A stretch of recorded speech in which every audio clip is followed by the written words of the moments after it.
Lo que estás viendo no es un error de la naturaleza, es un acto de control absoluto. Este caracol ha sido poseído por un parásito. El gusano que habita dentro de él ha transformado sus ojos en luces intermitentes. No por accidente. Lo ha hecho para atraer la mirada de su depredador. Ya no se esconde. Ya no actúa como un caracol. Se expone voluntariamente, como si deseara ser devorado. ¿Hasta qué punto puede algo dentro de ti cambiar lo que eres? Este documental no trata solo de microbiología.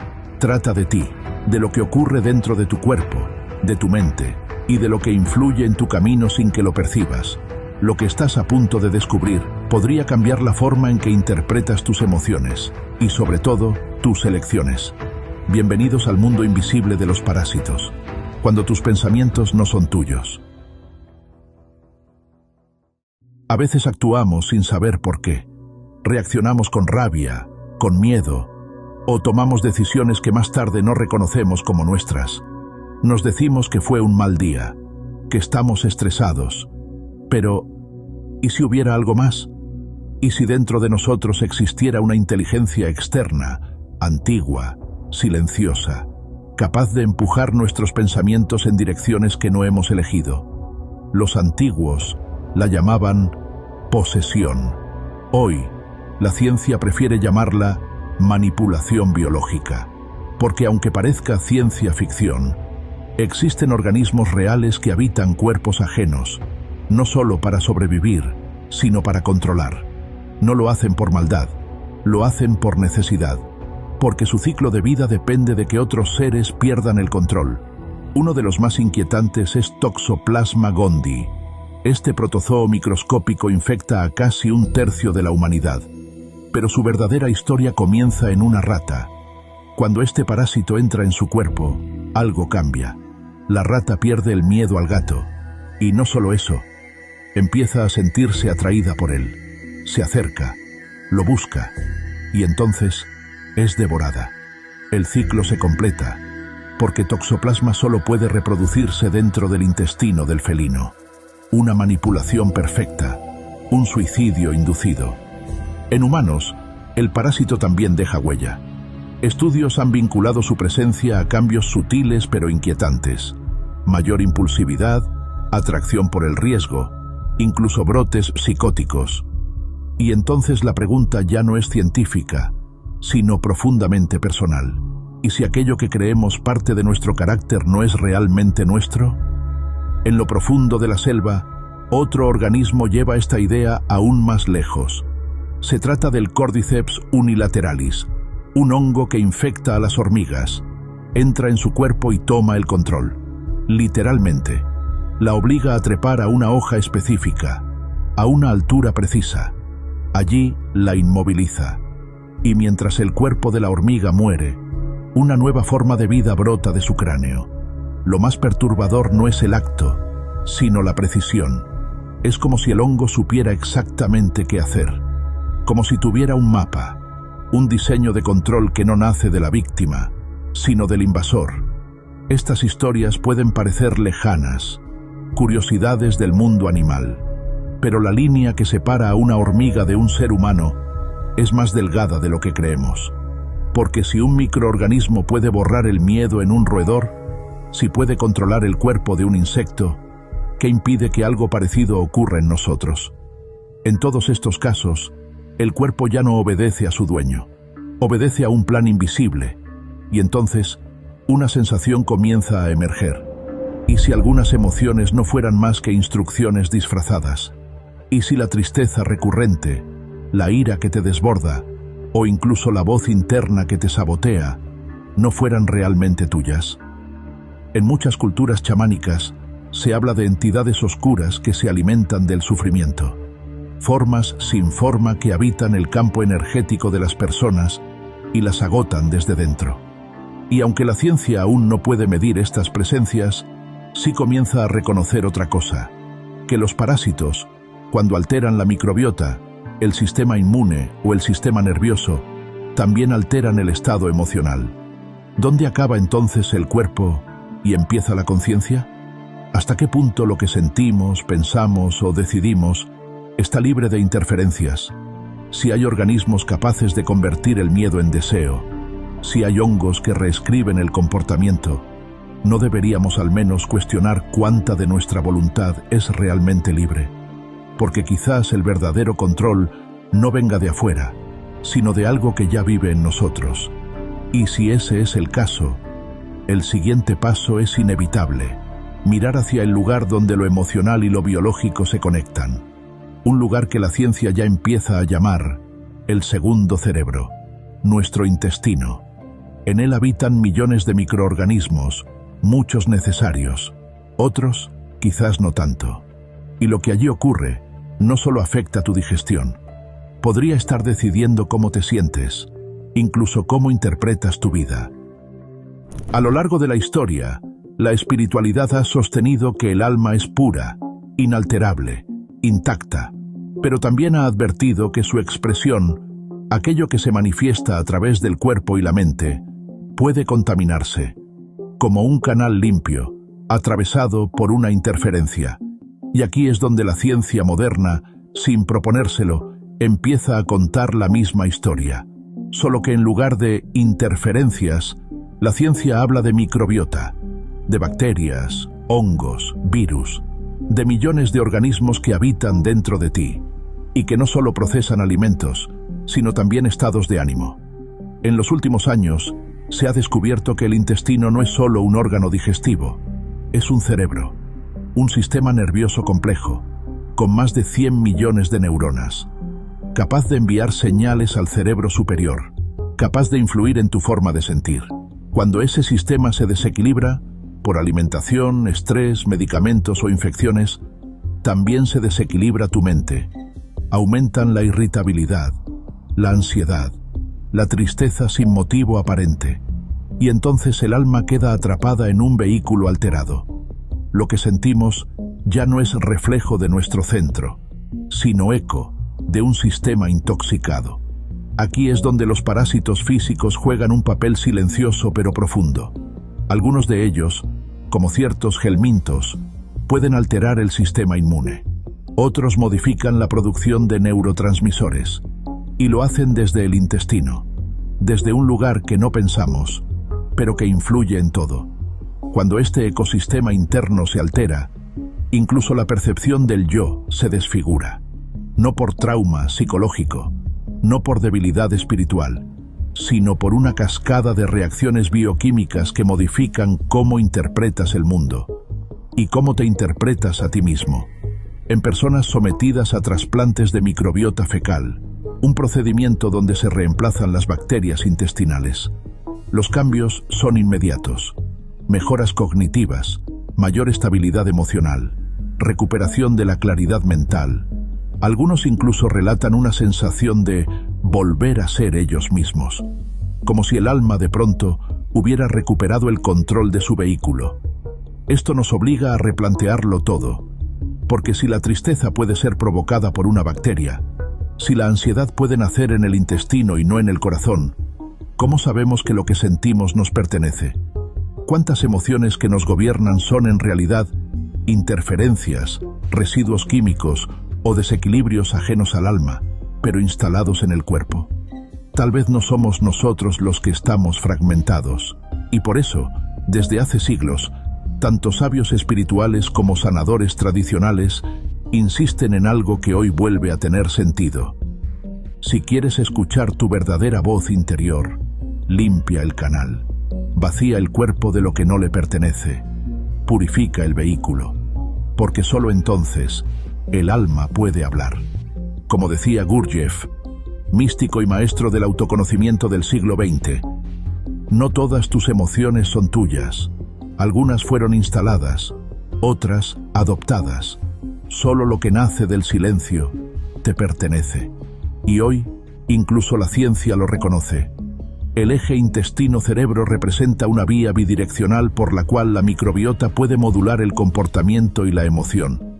Y entonces la pregunta cambia. No es ¿por qué me siento así? Es ¿esto que siento realmente soy yo? Mucho antes de que existieran microscopios, ya se hablaba de invasiones, no físicas, sino invisibles. Las antiguas culturas sabían que el cuerpo no era un espacio vacío, que dentro y alrededor de cada ser humano podían habitar presencias no reconocidas, energías que no eran propias, pero que operaban como si lo fueran.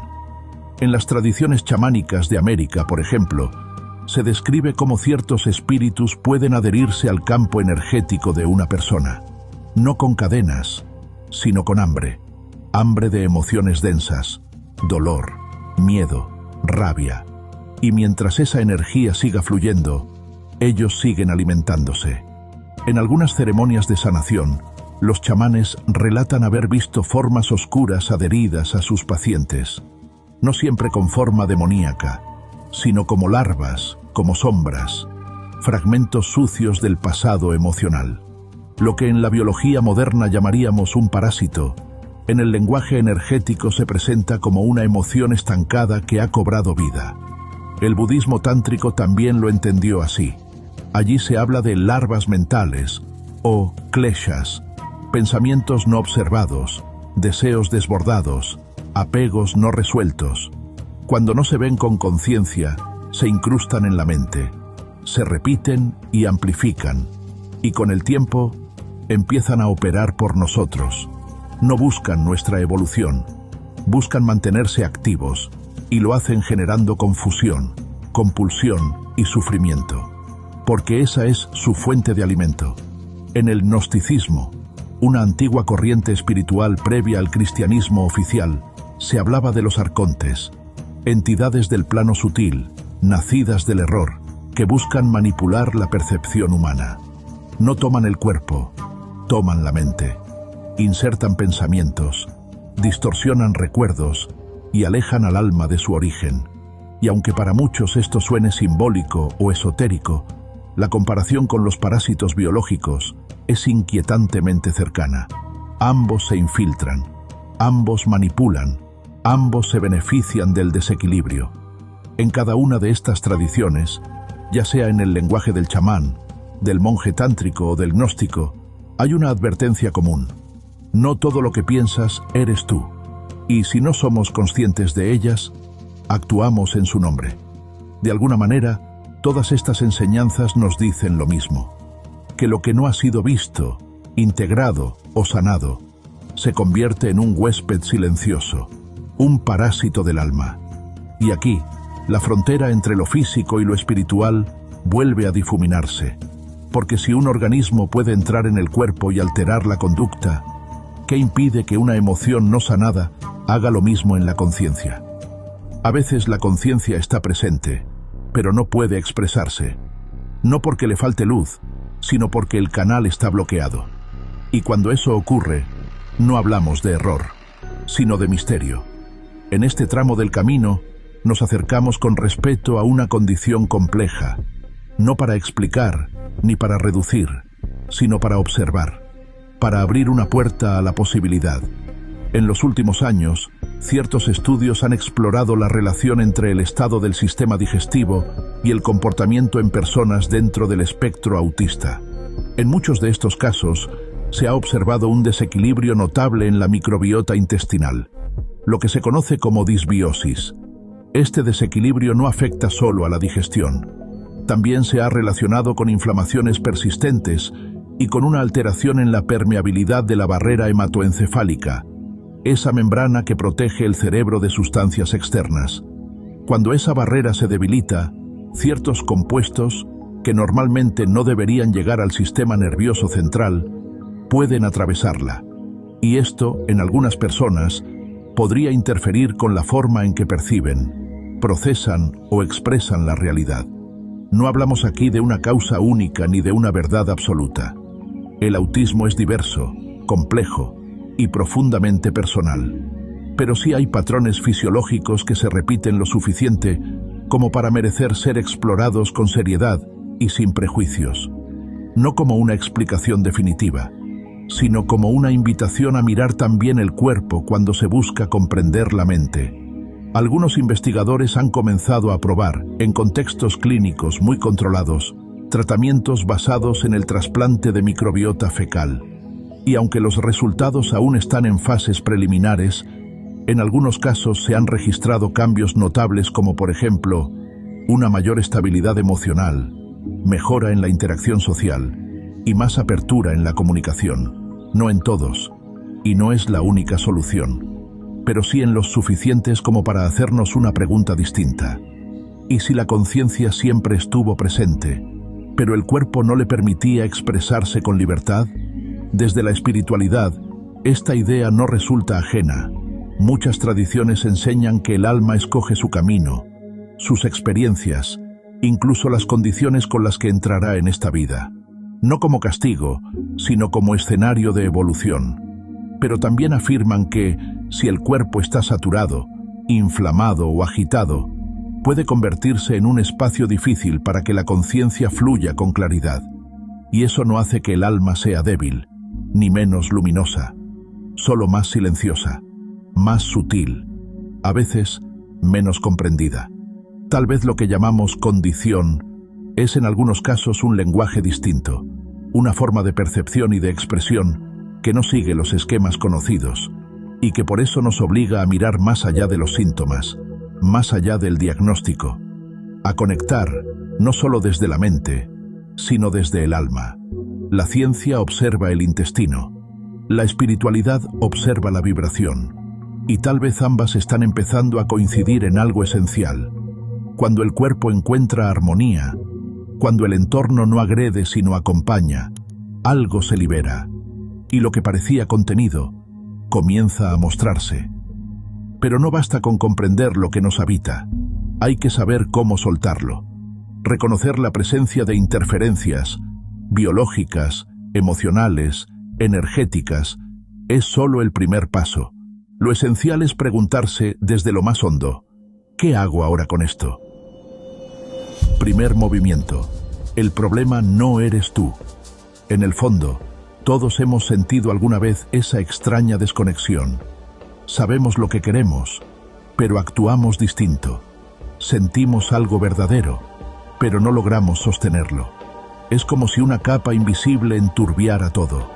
La voluntad, la emoción, la claridad. A veces lo llamamos bloqueo, a veces ansiedad, o simplemente una sensación de no estar en nosotros. No soy yo mismo, y tal vez no sea un fallo interno, quizás sea una acumulación, porque el cuerpo, como un contenedor, guarda más de lo que creemos, y cuando ha pasado por años de estrés, de alimentación artificial, de ruido mental, de emociones no digeridas, de heridas abiertas, ese contenedor se llena, se congestiona, y lo que antes fluía con naturalidad, ahora se estanca.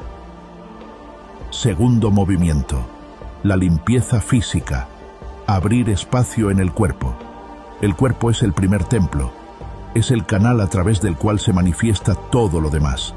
Y cuando está sobrecargado, cualquier intento de claridad espiritual se vuelve difuso. Limpiar el cuerpo es, por tanto, limpiar también el canal por donde se expresa el alma. Un primer paso poderoso es el ayuno, no como moda, sino como una práctica milenaria. Permitir que el cuerpo descanse de la digestión constante es una forma de reiniciar los sistemas internos. Cuando dejamos de sobrecargarlo, el sistema nervioso se calma, y con ello, la conciencia se afina. Incluso periodos breves de ayuno intermitente pueden ser profundamente restauradores. Pero más allá del ayuno, hay una verdad esencial que rara vez se dice con claridad. Ciertos alimentos no solo nos debilitan, sino que alimentan directamente a los parásitos, hongos y bacterias que alteran nuestra química interna. El azúcar refinada es uno de los principales combustibles para estas formas de vida. No solo alimenta la adicción emocional, sino que crea un entorno perfecto para que proliferen microorganismos que generan inflamación, toxicidad y desequilibrio. Las harinas blancas, sobre todo las ultraprocesadas, actúan de forma similar. Se convierten rápidamente en glucosa, acidifican el sistema y comprometen la salud intestinal. Reducir o eliminar estos alimentos no es un acto restrictivo, es un acto de limpieza profunda, un corte directo con lo que perpetúa la congestión interna. Y con ese gesto, ya se abre una nueva dirección.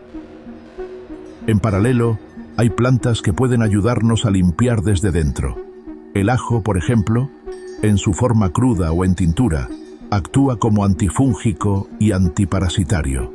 El clavo de olor, con sus propiedades intensas, ayuda a eliminar larvas intestinales. El neem regula la microbiota y fortalece el sistema inmune. La semilla de pomelo limpia de forma profunda, mientras que la tierra de diatomeas actúa como un barrido intestinal suave. No se trata de tomarlo todo a la vez. Lo esencial es escuchar, observar qué necesita el cuerpo, sentir qué alimentos pesan y cuáles alivian.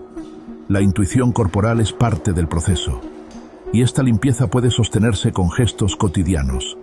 Un vaso de agua tibia con limón al despertar, alimentos fermentados o probióticos naturales para restaurar la flora intestinal, baños de sal o barro para descargar, más horas de sueño para reparar, incluso algo tan simple como dejar de comer frente a pantallas. Cada una de estas acciones, aunque parezca pequeña, ayuda a reorganizar la energía vital. Tercer movimiento: limpieza energética, la frecuencia que nos habita. No todo lo que cargamos está en el cuerpo físico. También llevamos impresiones invisibles, densidades sutiles, frecuencias que no se ven, pero se sienten. A veces no sabemos por qué nos sentimos pesados o por qué salimos agotados de ciertos lugares o personas. Son señales de un campo energético saturado, y ese cuerpo sutil también necesita ser limpiado. La respiración consciente es una de las llaves más directas. Tan solo 10 minutos al día, sin estímulos externos, pueden abrir espacios más profundos que una jornada de introspección. Inhalar durante 4 segundos, sostener durante 4, exhalar en 6 y pausar durante 2. Un ritmo simple, que regula el sistema nervioso y libera tensión emocional. El sonido es otro recurso profundo. Mantras, cuencos, música afinada a 432 o 528 Hz. Cuando el sonido está alineado, no solo escuchamos, el cuerpo vibra distinto. El campo energético se reordena, el ruido interno disminuye. También el movimiento puede ser medicina, no necesariamente posturas complejas. A veces, lo que limpia es moverse con libertad, danzar sin estructura, caminar descalzo, sacudir el cuerpo con intención. Lo importante no es la forma, es permitir que la energía se mueva. Y luego están los elementos. El fuego puede transformar lo viejo en humo. Escribir lo que queremos soltar y quemarlo puede ser un acto poderoso. El agua, en una ducha hecha con presencia, puede lavar más que la piel. El aire, cuando soplamos hacia afuera lo que ya no queremos pensar.